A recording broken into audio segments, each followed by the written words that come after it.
السلام عليكم ورحمة الله وبركاته. أنا سلام الدمان أصحاب تقروح بدني بحرن سؤال أنا أركتي من بدني يوصل لعبتي سو حاجة على استينا إذن كجوابه إنه حالي ده حفلة هذه أو مليون كجور ما دقنسا ضد بدن يسوي دينا يا أركي فاست اوف هرتو حفلة دون دقنا يا هوايراتي مجرتو إن سببها عن ودقني إنه وحى كمذا إن هرتو غفل بجوز كاساس كلها دور بينه وحدكتو يعني مرة البحاول ناكسين وحي نفس هذا قناع سنتورتينا أو سميسد ما فهمتي إن أني nafsadeydu waxay ku qanacsan tahay inaan xaflad dhiganin sababtoo ah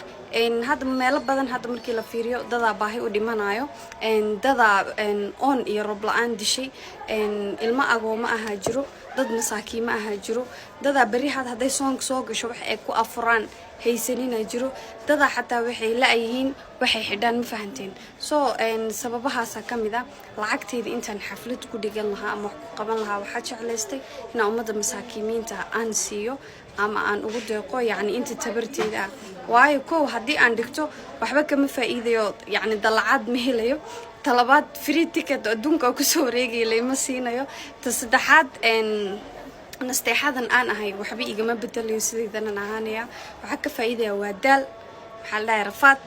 madax xanuun iyo buuq ma fahanteen marka asxaabay ya waxa xafladan dhiganay ma jirto insha Allah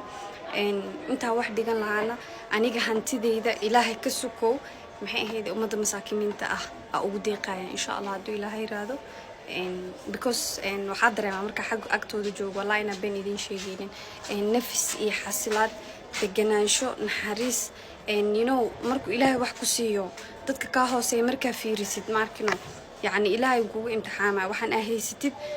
dadkan oo wax la'aanta ilaahay wax ma u weynin ma fahantay laakiin adiga lagu tijaabinaya ma laha